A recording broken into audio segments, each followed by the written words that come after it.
Hi అండి. ఎలా ఉన్నారు అందరూ? ఏం చేస్తున్నారు? బాగున్నారా? నేనైతే చాలా చాలా బాగున్నానండి.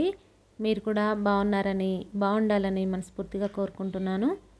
ఈరోజు మన ఛానల్లో జ్యూసీగా టేస్టీగా సేమియా కేసరి ఎలా తయారు చేసుకోవాలో చూసేద్దాము. చాలా ఈజీ ప్రాసెస్ అండి. టేస్ట్ అయితే చాలా బాగుంటుంది. మీరు కూడా తప్పకుండా ట్రై చేయండి. వీడియో చివరి వరకు చూడండి. నచ్చితే లైక్ చేయండి. సబ్స్క్రైబ్ చేసుకోవడం మాత్రం మర్చిపోకండి. అయితే ఈ సేమియా కేసరికి కావాల్సిన పదార్థాలు: 1 కప్పు సేమియా,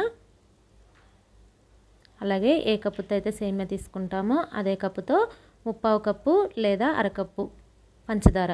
స్వీట్ ఎక్కువ కావాలనుకుంటే 1/4 కప్పు లేదంటే అరకప్పు వేసుకున్నా సరిపోతుంది. డ్రై ఫ్రూట్స్, కిస్మిస్, జీడిపప్పు 1 టేబుల్ స్పూను, 1 టేబుల్ స్పూను నెయ్యి, కొద్దిగా యాలకుల పొడి, కొద్దిగా కుంకుమ పువ్వు. ఈ కుంకుమ పువ్వు అనేది ఆప్షనల్ అండి. దీని ప్లేస్లో కావాలంటే ఫుడ్ కలర్ కూడా యూజ్ చేసుకోవచ్చు. నేను న్యాచురల్గా ఉంటుందని నేను ఈ కలర్ అయితే యూజ్ చేసుకున్నాను. ఇప్పుడు ఏ కప్పుతో అయితే సేమియా తీసుకుంటామో అదే కప్పుతో 2 కప్పులు నీళ్లు వేసుకోవాలన్నమాట. 1 కప్పు సేమియాకి 2 కప్పులు నీళ్ళు అయితే కరెక్ట్గా ఉడకడానికి సరిపోతుందండి. దీంట్లోనే కుంకుమ పువ్వు వేసుకొని మరగనిద్దాము నీళ్ళు. దీనివల్ల చక్కగా న్యాచురల్గా కలర్ అయితే వస్తుందండి. వేరే ఫుడ్ కలర్స్ ఏమీ యూజ్ చేయకుండా. చూసారు కదా, వేడవటం స్టార్ట్ అయింది. అలా మరగనివ్వాలన్నమాట. మరిగితే చూసారు కదండి, చాలా చక్కటి కలర్ అయితే వచ్చేసింది. ఇప్పుడు దీన్ని పక్కన పెట్టేసుకొని ఇదే స్టవ్ మీద మందపాటి పాత్ర ఒకటి తీసుకొని దాంట్లో 1 స్పూను నెయ్యి వేసుకొని, నెయ్యి కరిగిపోయాక దీంట్లోనే ఇప్పుడు డ్రై ఫ్రూట్స్, కిస్మిస్, జీడిపప్పు వేసుకొని ఫ్రై చేసుకోవాలి. ఇవి మంచి రంగు వచ్చే వరకు వేయించుకొని తీసి పక్కన పెట్టేసుకోవాలి.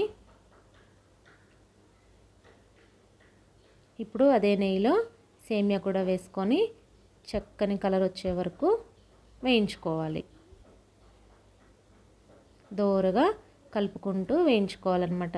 స్టవ్ అయితే సిమ్లోనే ఉండాలండి, లేదంటే మాడిపోతుంది. చూసారు కదా, చక్కగా వేగిపోయినాయి. ఇప్పుడు వీటిలో మనము ఇందాక మరిగించుకున్న నీళ్ళు ఉన్నాయి కదండి, కుంకుమ పువ్వు నీళ్ళు, ఆ నీళ్ళు వేసేసుకొని ఉడకనివ్వాలన్నమాట సేమియాని.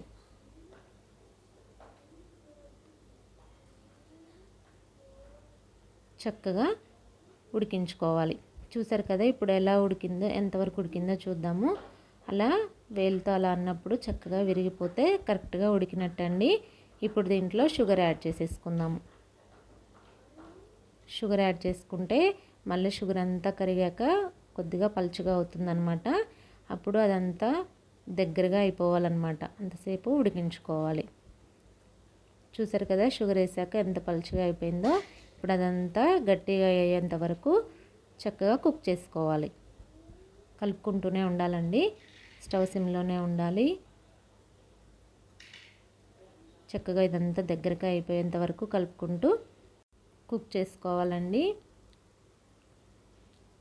ఇది కొద్దిగా దగ్గరగా అయిపోయాక, నీరంతా ఎగిరిపోయాక ఇప్పుడు దీంట్లో యాలకుల పొడి వేసేసుకుందాము. అలాగే ఇందాక వేయించుకొని పక్కన పెట్టుకున్న జీడిపప్పు, కిస్మిస్ కూడా వేసేసుకొని ఒకసారి బాగా కలుపుకొని 5 నిమిషాలు అలా స్టవ్ మీద బాగా కలుపుకుంటూ కుక్ చేసుకున్న తర్వాత స్టవ్ ఆఫ్ చేసేసుకుంటే మన ఎంతో టేస్టీ సేమియా కేసరి అయితే రెడీ అయిపోతుందండి.